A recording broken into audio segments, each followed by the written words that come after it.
नमस्कार दोस्तों, आज हम बात करेंगे व्हेन टू फीड, स्तनपान के बारे में और कब कराएं स्तनपान। ठीक है। तो जैसे ही बच्चा जन्म लेता है तो जन्म से 1 घंटे के अंदर अंदर माँ का जो पहला गाढ़ा दूध होता है उसको कोलेस्ट्रोलम बोलते हैं ना, कोलोस्ट्रम। तो ये देना ज़रूरी होता है। ये बच्चों के लिए बहुत ही लाभदायक है। ये बच्चों के लिए माना जाता है कि ये बच्चों के लिए पहला टीका है। इससे बच्चों के लिए इम्यूनिटी जाती है ना। तो कब कब देना चाहिए दूध? हर 2 से 3 घंटे में देना चाहिए बच्चे को, है ना। दिन हो या रात हो, तो हर समय बच्चे को 2 से या 3 घंटे के अंदर अंदर दूध देना चाहिए, जिससे लगभग पूरे दिन में या पूरे 24 आवर्स में 8 से 12 बार कम से कम दूध होना चाहिए बच्चे के लिए। जब भी बच्चा रोए या मुंह चलाए बच्चा या मुट्ठी चूसने लगे, ये बच्चे की भूख के संकेत है। इस समय दूध ज़रूर पिलाना चाहिए बच्चे को। रात में भी दूध ज़रूर पिलाए। रात में क्या है, कई लोग दूध नहीं पिलाते हैं क्योंकि सोने होता है सबको। तो रात में दूध पिलाना आवश्यक होता है, क्योंकि रात का दूध भी अच्छा होता है बच्चे के लिए, है ना। हर 2-2 घंटे में दूध पिलाना ज़रूर होता है, नहीं तो फिर वजन कम हो जाता है बच्चे का। कैसे पिलाए? तो केवल माँ का ही दूध दे। 6 महीने तक केवल माँ का ही दूध पिलाना है। कोई पानी वगैरह नहीं पिलाना बच्चे को, शहद वगैरह नहीं देना, गाय भैंस का दूध नहीं देना। ठीक है। बच्चा और माँ दोनों आरामदायक स्थिति में होने चाहिए, है ना। जिस तरीक़ा से आपको इस फोटो में दिखाया गया है, इस तरीक़ा से ही बच्चे की और माँ की पोजीशन होनी चाहिए। तो बच्चे का सिर थोड़ा ऊंचा हो, सीधा रखे, मुंह पूरी तरह निप्पल और एरोला को, या गहरे जो भूरे रंग का भाग होता है निप्पल के आसपास, उसको पूरे को मुंह के अंदर होना चाहिए बच्चे के। हर फीड के बाद बच्चा डकार ले। लेना बच्चे के लिए बहुत ज़रूरी है। हर फीड के बाद कम से कम बच्चे को 20 से 25 मिनट कंधे पर लगा करके और पीठ को थपथपाए, तो इससे बच्चा डकार ले, है ना।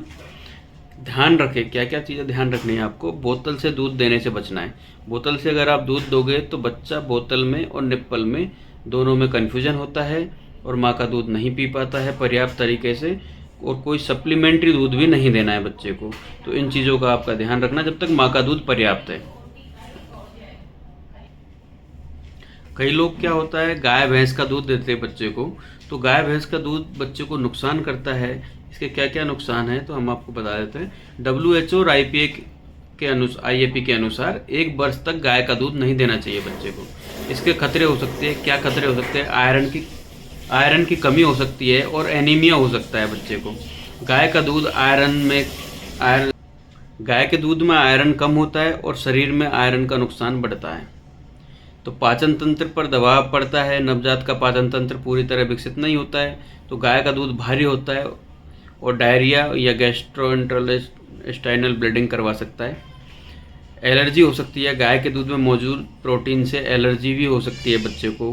किडनी पर भी लोड पड़ सकता है। इसमें क्या है, ज़्यादा सोडियम होता है, पोटेशियम ज़्यादा होता है, प्रोटीन होता है, जिससे किडनी पर दबाव पड़ता है। कभी कभी बच्चों को शहद भी देते हैं लोग, तो शहद नहीं देना चाहिए 1 साल तक बच्चे को। क्यों नहीं देना चाहिए? इसके कुछ नुकसान होते हैं। WHO और IAP के अनुसार 1 वर्ष तक शहद नहीं देना चाहिए। इसके खतरे होते हैं। बोटुलिज्म हो सकता है। शहद में कोलोस्ट्रम बोटुलिज्म के बीजाणु हो सकते हैं, जिससे गंभीर लकवा, पैरालिसिस तक हो सकता है। यहाँ तक बच्चे की मौत भी हो सकती है।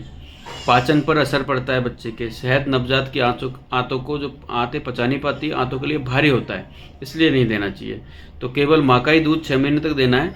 इसमें सभी पोषक तत्व होते हैं, एंटीबॉडीज होती है, तो बच्चे को इम्यूनिटी भी पहुँचती है ना। तो 6 महीने तक केवल माँ का ही दूध पिलाए, न पानी, न गाय का दूध, न शहद। धन्यवाद।